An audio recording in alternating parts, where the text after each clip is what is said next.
Lassalle Jean, 66 ans, candidat du parti Résistant. C'est votre deuxième campagne présidentielle. Bonjour et bienvenue, Jean Lassalle. Bonjour, cher Patrick Cohen. Pour déterrer vos racines, il nous faut partir en altitude, tout près de la frontière espagnole.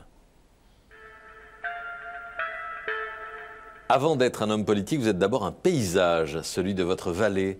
La vallée d'Aspe, elle est dans tous les pores de votre peau, elle vous constitue, elle vous détermine. C'est une vallée des Pyrénées, en Béarn. Votre village s'appelle Lourdios-Icher, 136 âmes aujourd'hui. Et tous les ans, un rituel, la fête de la transhumance, la montée des troupeaux dans les hauteurs. C'est un reportage de 99, on va vous voir avec votre béret, vous êtes déjà le maire de ce village. La transhumance, une activité importante en Béarn. 150 bergers gagnent les estives. Ils représentent environ 450 éleveurs pour un cheptel de près de 70 000 brebis et 1 millier de vaches. Rassemblés à l'entrée du village, les touristes mais aussi les habitants de la vallée sont venus partager l'événement. Les troupeaux sont marqués avant de gagner la montagne. 90% des actifs de Lourdios sont des bergers ou des pasteurs, des transhumants en tout cas. Et nous avons encore 30 exploitations agricoles qui sont occupées dans une proportion extraordinaire. Et puis, comme vous le voyez, l'ensemble des prairies, des champs sont entretenus, je dirais presque jardinés. Ça a bougé depuis ? Est-ce que ça a changé depuis ? Vous me parliez, j'étais en train de me retrouver. Oui, parce que malheureusement, nous avons perdu beaucoup de bras. L'exode a fini par nous atteindre aussi, avec un peu plus de retard qu'ailleurs. Il y a un petit peu plus de ronces et d'arbres qui ont poussé, mais malgré tout, c'est pas mal par rapport au reste du territoire français qui nous ressemble. Autre tradition, le chant, qui est aussi un mode d'expression. Beaucoup de choses se disent en chanson chez vous, Jean Lassalle. Alors en voici une. La rencontre d'un berger et d'une bergère, chantée par la chorale de Larens dans les Pyrénées-Atlantiques. C'est une archive de 1969.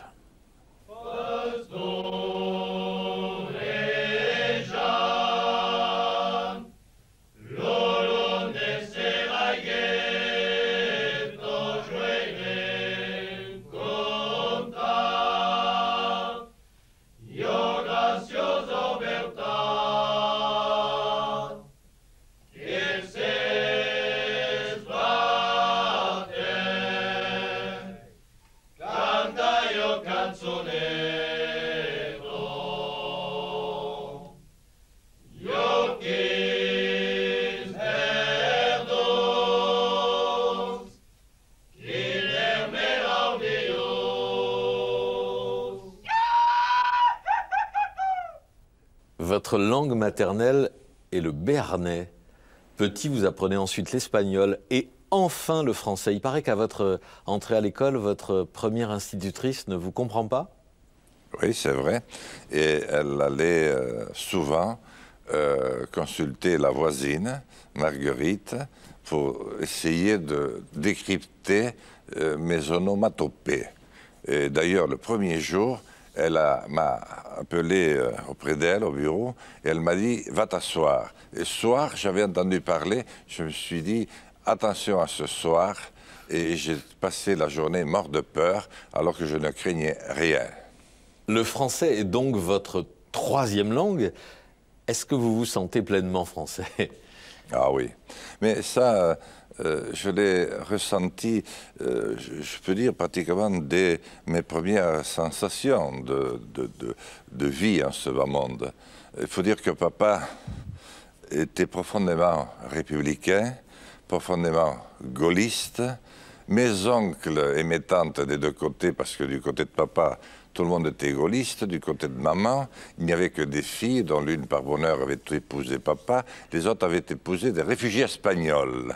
Donc c'était des histoires de résistance, mais ils étaient tous profondément républicains. Voyons à présent, Jean Lassalle, vos débuts en politique, rubrique Big Bang. Votre première apparition à la télévision comme homme politique, c'est en 88. Vous avez 33 ans, maire déjà depuis 12 ans. On vous retrouve à Bordeaux pour l'inauguration du nouvel hôtel de région. Nous, bien entendu, le lustre, la richesse, pour nous, elle se situe surtout en termes de subsistance. Donc nous attendons effectivement beaucoup de la région et qu'elle soit un guide, qu'elle soit une instance qui lance des programmes et qui nous aide à maintenir la vie dans notre montagne et dans nos villages. Vous parlez de subsistance, de survie pour votre vallée. Votre engagement politique, il vient de la défense de cette terre? Oui, mais cher Patrick Cohen, vous me prenez aux tripes. Hein, parce que je ne savais pas que ces images existaient, autant que les premières, vous avez vu que vous m'avez laissé sans voix. Et au fond, je retrouve ce qui a été le fil conducteur de ma vie, oui, une forme de résistance pour maintenir ce que je croyais essentiel. Le combat, il a été gagné ou perdu depuis? Et c'est mitigé. Disons que nous l'avons un peu moins perdu qu'ailleurs, mais nous sommes quand même très touchés. Mais quand on regarde les vallées pyrénéennes, notamment de l'ouest, on constate que le fromage que je vois actuellement sous les yeux, les veaux sous la mer, les agneaux, les coopératives, puis une forme d'industrie encore relativement bien adaptée, ont fait que nous avons plutôt bien tiré notre épingle du jeu, mais nous avons perdu beaucoup de monde dans les vallées. En 2002, vous voici élu député et le soir de votre victoire, vous avez des mots pour votre adversaire, des mots rares en politique. Je pensais que ça serait beaucoup plus serré que ceci, en vérité. Et j'ai une pensée pour mon adversaire malheureux, François Maïtia. Et je veux simplement lui dire et dire à tous ceux qui nous écoutent que je crois que nous avons livré un beau combat. Pourquoi ce souci du concurrent battu? Parce que toute la journée et dans les jours qui ont précédé, je sentais que nous étions très proches. Il avait le vent en poupe, il devait gagner. Et je me disais, bon, comment je vais le vivre s'il gagne? Et ça y est, je m'étais déjà fait à l'idée. Et je me disais, lui est certain de gagner. Et s'il perd, il le vivra très douloureusement. Nous venions de nous livrer un combat sans merci, comme deux fauves. Donc forcément, voilà, c'est à ça que je pensais. J'y ai d'ailleurs pensé toute la nuit, à vrai dire. Vous entrez donc à l'Assemblée nationale et c'est le début d'une longue série de, comment dire, de performances ou de coups d'éclat.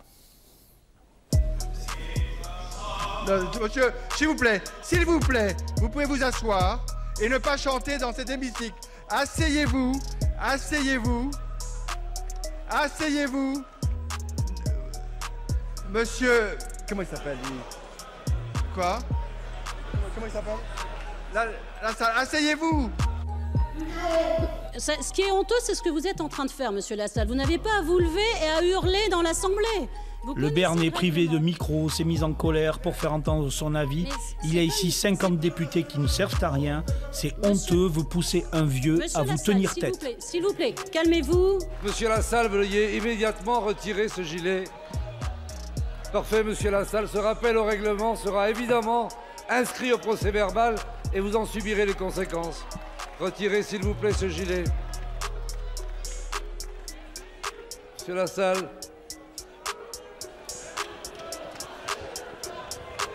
Depuis 16 jours, le député UDF des Pyrénées-Atlantiques ne quitte plus ce canapé de la salle des 4 colonnes. Une grève de la faim, c'est l'arme ultime qu'il a choisie pour protester contre la délocalisation d'une usine japonaise implantée dans sa circonscription. 150 emplois sont menacés. Son état devient critique. Au bout de 37 jours, il a déjà perdu 21 kilos. Attention en bas, il ne faut pas que je reste debout, j'ai 8,5. Il refuse de parler de victoire, mais au bout de 39 jours de grève de la faim, Jean Lassalle a obtenu ce qu'il voulait. Il vient de signer un accord avec Toyal. Et pour dire la vérité, je croyais pas. Jean Lassalle a remisé son béret et ses chaussures de marche. Lui qui était parti il y a 8 mois au chevet des Français, revient les jambes lourdes des 6000 km parcourus, mais surtout l'esprit marqué par la colère du pays. Plus qu'une colère. une rage profonde. Votre politique, Jean Lassalle, c'est celle des coups d'éclat?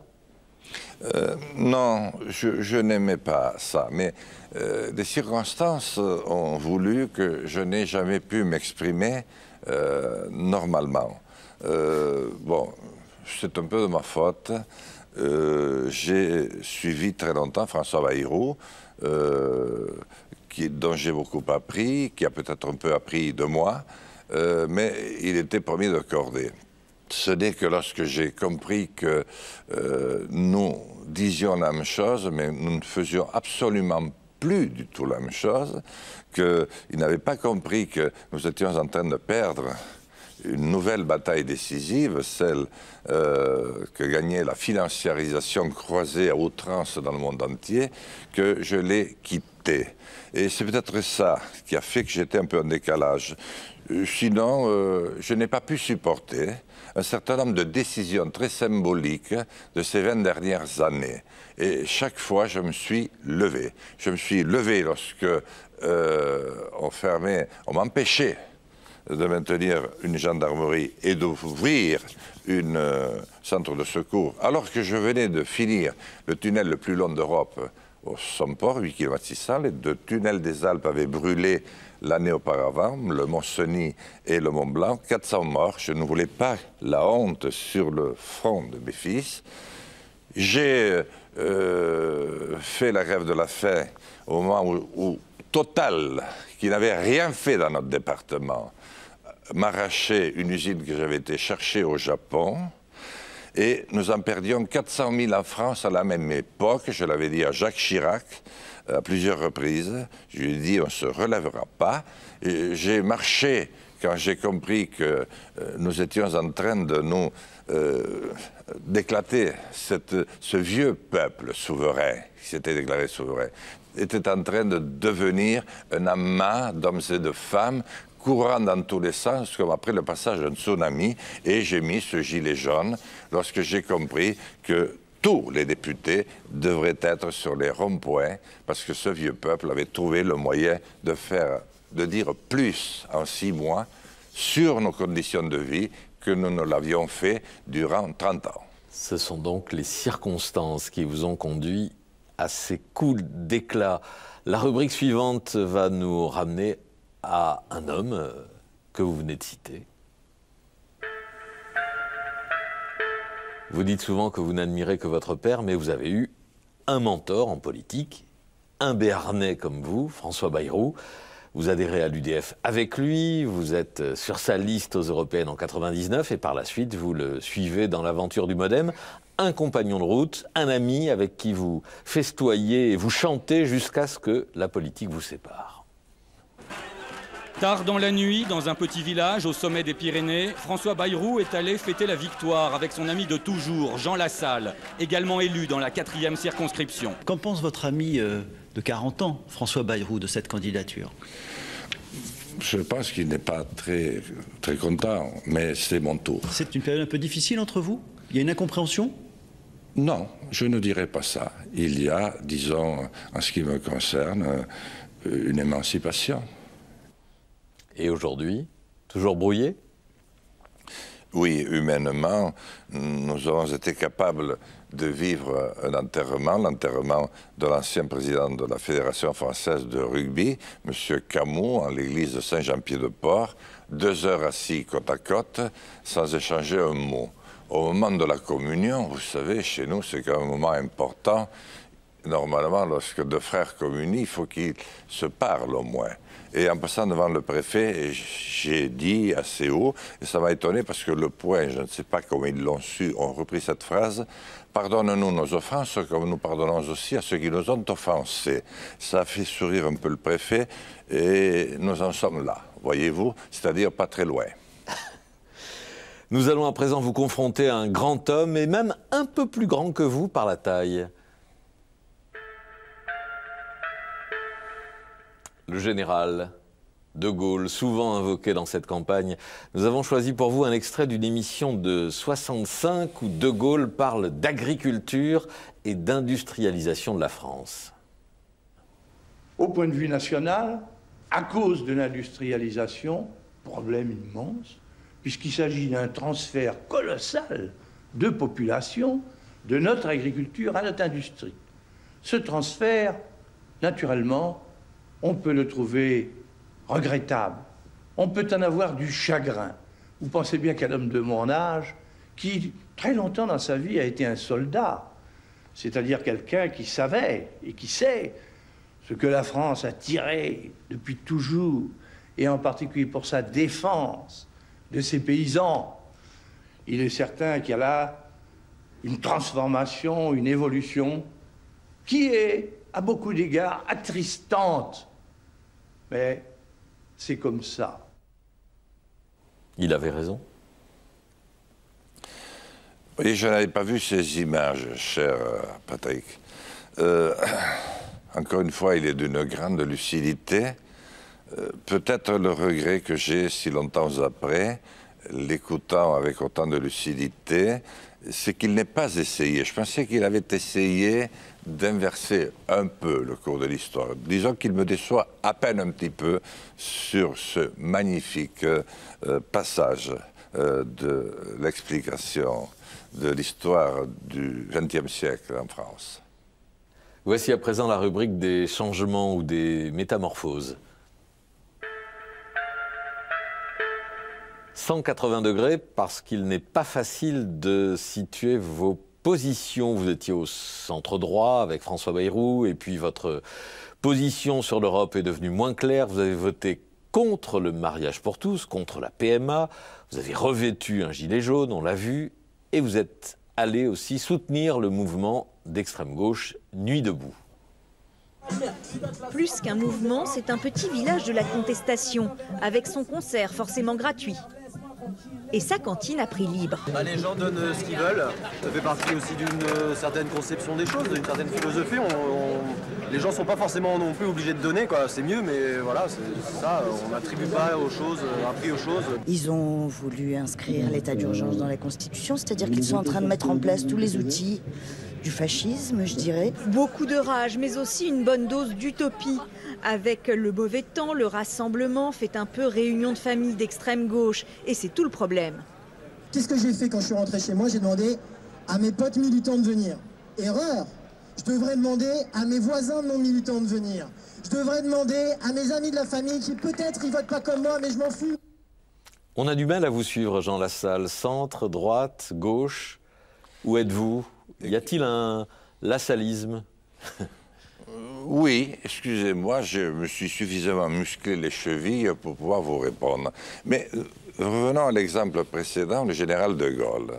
Est-ce que vous ne pensez pas qu'il a été un peu difficile à suivre lui aussi, parfois? Regardez, je vous ai compris. Regardez ce qui s'en est suivi dans les 4 ans qui ont suivi l'affaire. Regardez le De Gaulle du second mandat. Et regardez en même temps le fait qu'il a été... il a pu tenir le Conseil national de la résistance avec le Parti communiste, avec l'ensemble des partis qui avaient participé à la résistance, qu'il a été très proche du maréchal Pétain, avec qui il s'était ensuite brouillé à tout jamais, le maréchal Pétain, qui a été enfermé en Vallée d'Aspe, dont vous parliez tout à l'heure, au fort du Portalet, tout comme il avait été enfermé Daladier et toute l'équipe des vaincus. Est-ce que vous pensez qu'il était facile à suivre? Je crois qu'un homme qui a l'intuition, qui aime passionnément ce pays, et qui le sent, est conduit à avoir des attitudes et des rencontres successives. Et c'est la raison pour laquelle aujourd'hui, avec Résistons, j'ai voulu me mettre en position de rassembler ce grand pays.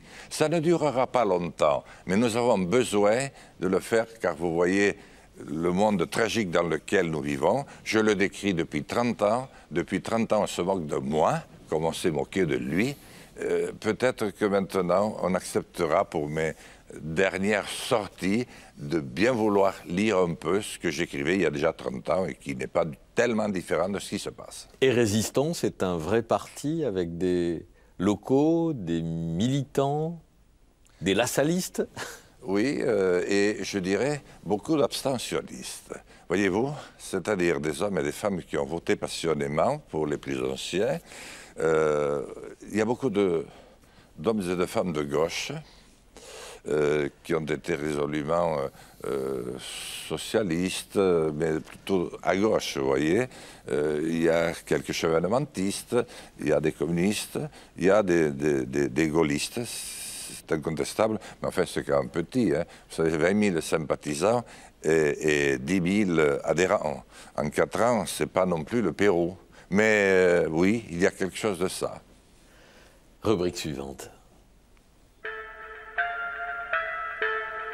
Le zéro pointé, nous l'adressons aux conduites des hommes vis-à-vis des femmes et singulièrement dans le monde politique. En 2017, l'Assemblée nationale lance une campagne de prévention contre le harcèlement sexuel et c'est vers vous, entre autres, que les caméras et micros se tournent.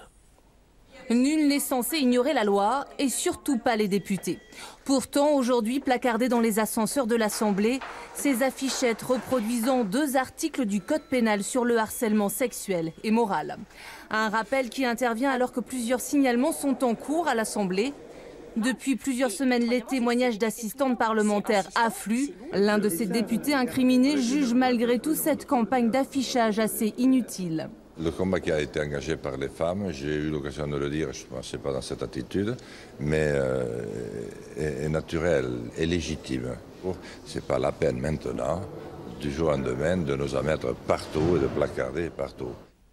Des anciennes attachées parlementaires, des élus, une journaliste vous ont accusé d'agression sexuelle et de harcèlement. Aucune plainte n'a été déposée contre vous. Cependant, est-ce que vous reconnaissez avoir eu des comportements inappropriés? Non, je ne commencerai par vous dire qu'on m'a beaucoup cassé les couilles avec ça. Et j'en ai vomi de la bile, ce qui ne m'était jamais arrivé. J'avais lu que Napoléon avait vomi de la bile lorsqu'il avait appris la déroute de Soult, général Soult en Espagne. Jamais je n'aurais cru qu'une affaire comme ça pût m'arriver. Je n'ai jamais fait ça.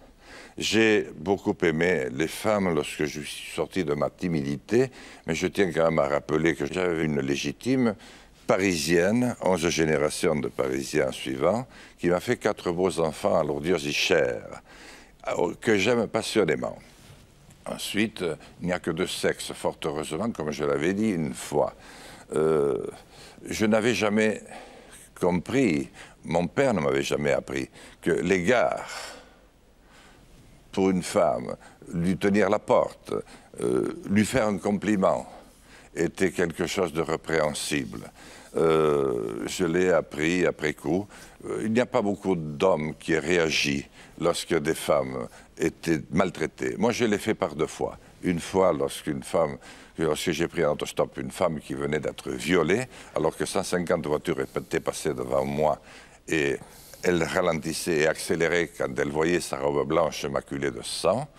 Et une autre fois, dans le taxi, lorsque j'ai mis un coup de boule, un type qui est resté par terre parce qu'il en faisait trop. Non, j'ai jamais commencé une discussion avec une femme en la prenant par les fesses. Et si ça avait été le cas, je pense que vu l'immense mobilisation qu'il y a eu autour de ça, il s'en serait bien trouvé une pour trouver les preuves et le dire. Et donc le mouvement MeToo et les campagnes contre le harcèlement vous semblent légitimes, salutaires ou excessifs? Elles sont légitimes et salutaires. Et je crois trop en la nature humaine. Je crois trop en la complémentarité entre les hommes et les femmes. Je vois dans le visage d'une femme à la fois maman, que j'ai tant aimée, mes sœurs, ma fille, Alizée, mes grands-mères. Comment voulez-vous que ça ne soit pas important pour moi? Et je sais ce qu'elles ont subi. Je sais ce qu'elles subissent encore, notamment en Afrique, avec des salopards qui mériteraient d'être beaucoup plus poursuivis. Je pense notamment à un dénommé Bolloré, auquel vous vous intéressez aussi, et je vous en félicite. Mais pourquoi s'acharner sur moi? Pourquoi avoir essayé? Et le malheureux Parisien a cru bon de rappeler, de susciter l'idée que j'étais quelqu'un qui était torché au rouge tous les jours.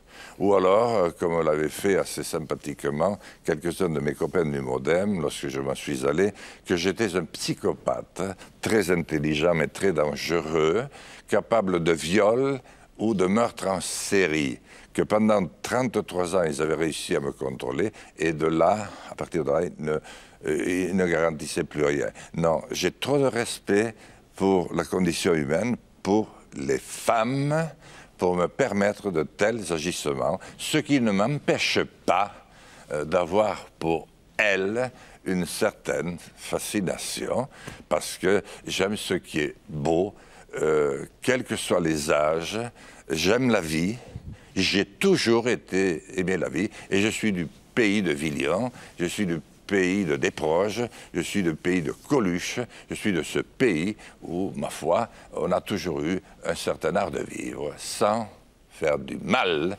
et je défendrai les femmes et leur émancipation jusqu'à la dernière goutte de mon sang. Une Madeleine à présent choisie pour vous, mais ce n'est pas une femme. Vous nous direz si cette Madeleine vous correspond. C'est un personnage du théâtre classique qui a quelque chose d'à la fois excessif, une soif d'idéal, de la bravoure et du panache.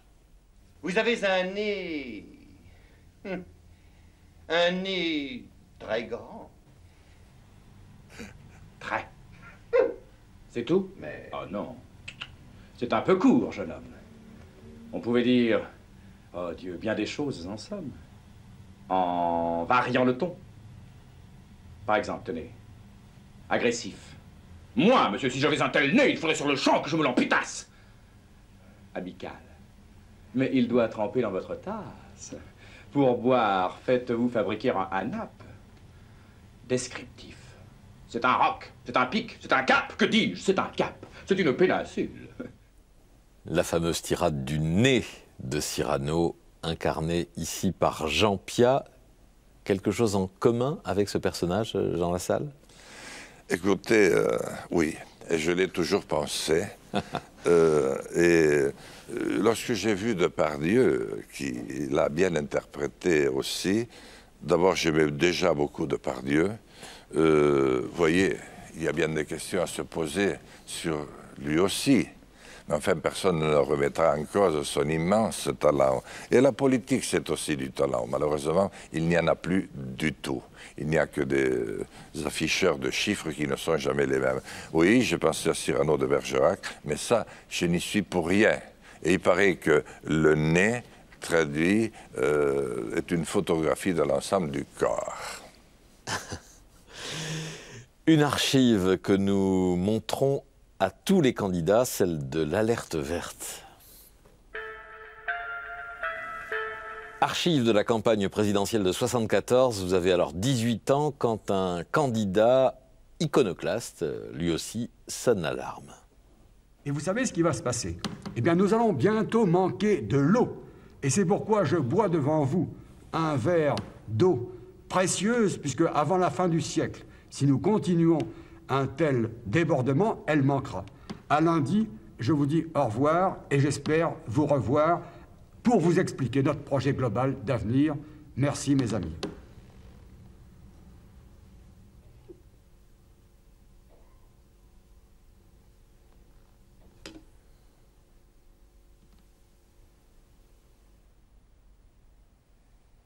René Dumont, premier candidat écologiste à l'élection présidentielle. Vous en avez le souvenir, Jean Lassalle? Parfaitement, et je trouve que c'est une des images cultes de l'INA. Je l'ai vu et revu à plusieurs reprises. Permettez-moi de me distinguer toutefois un peu de lui, parce que bien sûr, je vois son caractère visionnaire, mais je n'ai jamais eu par rapport à ça un caractère aussi définitif et désespéré. Peut-être parce que j'avais lu la Bible, comme j'ai lu Le Capital, et dans la Bible, est un passage où il est question du Groenland. Et le Groenland, ça veut dire la bande verte en anglais, je crois, moi qui n'ai jamais fait d'anglais, mais plutôt l'espagnol, comme vous l'avez rappelé. Et il semblerait que le Groenland, à cette époque-là, était une bande où des cavaliers se déplaçaient à bride abattue dans des nuages de poussière. Je trouve qu'aujourd'hui, on manque peut-être un peu trop de climatologues. J'en ai suivi un certain nombre pour démontrer que sur des périodes courtes, le climat a beaucoup changé. Mais moi, au lieu de me suicider ou de mettre une telle peur, un tel stress dans la vie d'un monde déjà assez préoccupé par tout, je préférerais qu'on mette 5% à la recherche fondamentale, la recherche appliquée pour trouver au plus vite l'énergie de demain. Je crois qu'elle sera solaire, comme le Fonds Romeu, comme le laboratoire de Fonds Romeu à Perpignan, ou alors l'énergie des marées. Mélenchon, qui est le candidat le plus expérimenté avec moi, en parle lui aussi. Vous imaginez que nous avons 11 millions de kilomètres carrés grâce à nos côtes. La Chine ne fait que 8 millions de kilomètres carrés. Est-ce que vous voyez l'espace que nous avons pour essayer de voir si on ne fait pas quelque chose avec la différence thermique qu'il existe entre la surface des flots et celle qu'il y a de 1000 mètres dessous. Je veux que la France se dote et soit la première à trouver l'énergie de demain totalement renouvelable. Si je vous ai bien entendu, Jean Lassalle, vous contestez l'idée que la Terre se réchauffe sous l'effet des activités humaines. En tout cas, vous partagez l'idée qu'il y a des cycles de réchauffement et de refroidissement qui sont indépendants de l'activité humaine sur la Terre? Écoutez, je ne peux pas contester parce que je ne suis pas assez chevronné en la matière pour ça. Il y a en tout cas des signes et les images que vous montrez le poussent. Je suis président des populations des montagnes du monde. Je vois à travers les montagnes, effectivement, ne serait-ce que les glaciers, mais bien d'autres choses, changer. Mais en tout cas, si tel est le cas, on se trompe totalement d'adresse en accusant les hommes et les femmes qui sont obligés de se servir de leur moteur diesel dans nos campagnes parce qu'ils n'ont pas le choix. Nous avons beaucoup parlé, nous avons beaucoup sauté comme des cabris sur nos chaises, comme disait le général, sur l'énergie, mais qu'avons-nous fait? Rien. En tout cas, si la planète a bougé, c'est plutôt sous l'effet des salopards qui ont construit des bénéfices monstrueux avec des actions qui ne respectaient rien. Et je ne suis pas sûr que le fait d'organiser les championnats du monde de football au Qatar soit la meilleure manière, avec 2 stades entièrement construits sur les flots et 6 autres qu'il faudra climatiser, de montrer que nous sommes sur la voie du rachat. Au bout de notre voyage dans les archives de l'INA, Jean Lassalle, il y a une rencontre. Rencontre avec un personnage que vous avez peut-être connu ou lu. Il s'agit de Frédéric Dard, le père de San Antonio. Il est l'invité du journal télévisé d'Antenne 2. Nous sommes en 80 et il parle des hommes politiques. Frédéric Dard, est-ce que vous vous intéressez à la politique en général ou est-ce que vous êtes tellement absorbé par vos livres que vous ne vous y intéressez pas?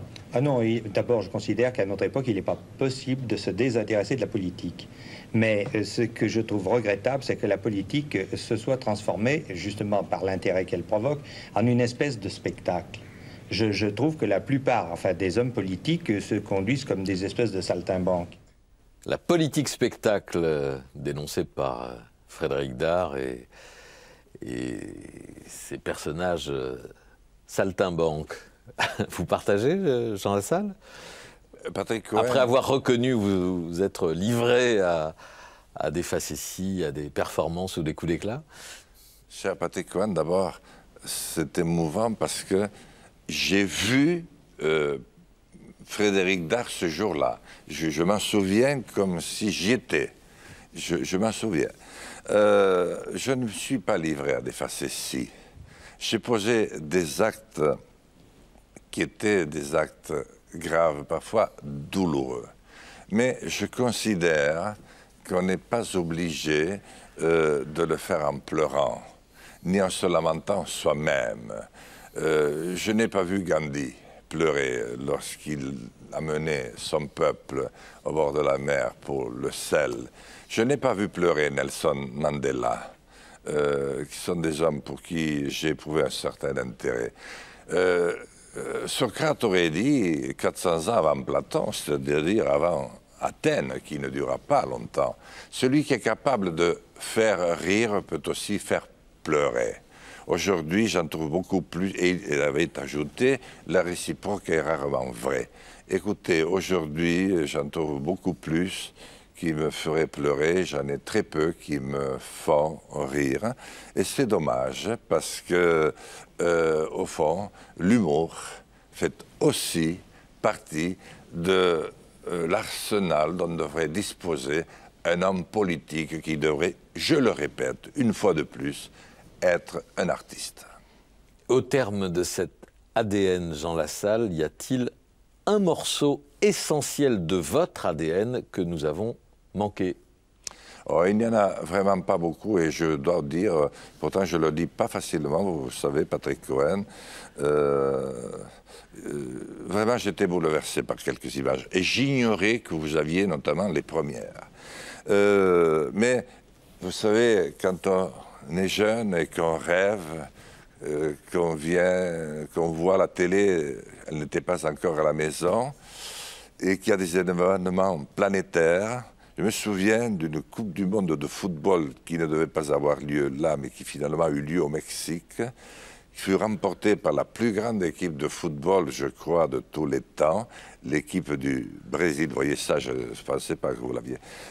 Du Brésil, avec les fameux Pelé, Rivalino, Tostao, Gerson et autres, et qui pulvérisa en finale l'Italie, 4-1, et je crois me souvenir que le commentateur était certainement l'un de ceux que j'ai le plus apprécié, qu'on a connu par la suite, c'était Michel Drucker. C'est pour montrer, malgré tout, à ceux qui pourraient nous voir, face à ce formidable reflet de nous-mêmes, de l'humanité, de la civilisation, et une certaine idée de la France que constitue l'Institut national de l'audiovisuel, l'INA, qui me fait l'honneur de m'inviter aujourd'hui, que j'ai éventuellement pu m'intéresser à autre chose qu'au rugby, à la politique ou aux festes des femmes. Merci. Merci à vous, Jean Lassalle. Merci.